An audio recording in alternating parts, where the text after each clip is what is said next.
Tsy ela lavitra amin'izay vaovao izay ihany sika maro ny tanora ny liana amin'ny fananganana orinasa ho an'ny tenany manokana saingy misedra olana nefa izy ireny eo amin'ny fanatanterahana izany.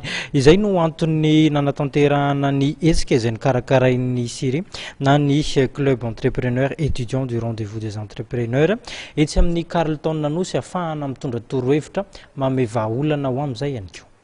Roa andro ny faharetan'ny hetsika izay karakarain'ny CERE na ny club entrepreneur étudiant du rendez-vous chez entrepreneur etsy amin'ny Carleton Nanosy.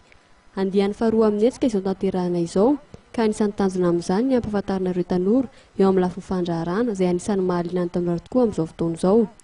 Tamin'ny alalan'ny CERE na ahafahan'izy ireo mampifondra ireo orinasa sy mpandraharaha izay anisan'ny matianina amin'ity sehatra ity.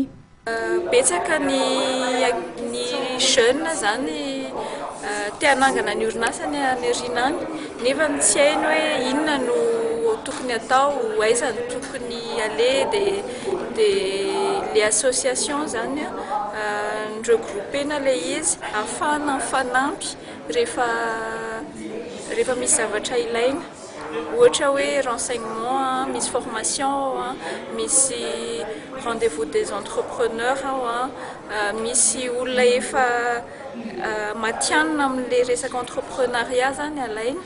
Mandritra ny hetsika dia misy ireo trano efa izay tanterahana mba hampahafantarina ireo tanora ireo orinasa sy ireo sehatra maro izay anisan'ny mpiara-miasa amin'ny CERE.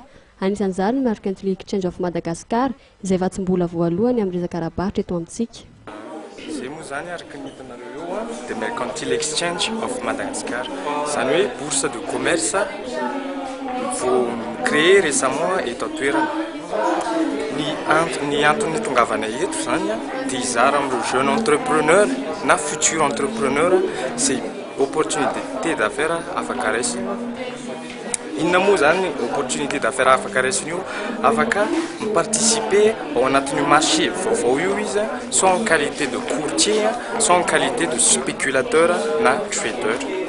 Mandritra ny hetsika andiany faharoa ny CERE dia isan'ny fihaonana manokana amin'ireo mpandraharaha efa mantianina izay arahana ady hevitra ka isan'ny fanentanana ireo tanora izay liana amin'ity sehatra ity. Ny zavaratsapa amin'izao fotoana izao dia ny ankamaroan'ny tanora nahavita fianarana dia avy hatrany dia miroso amin'ny sehatry ny asany amin'ny orinasa. Maro ny sakany eo amin'ny tanora tsy ahafahany manangana orinasa raha tsy resaka afa-tsy ny enti-manana ka mandritra ny hetsika no ampahafantarina ireo tanora ireo dingana sy sehatra tokony ho ataony amin'izany.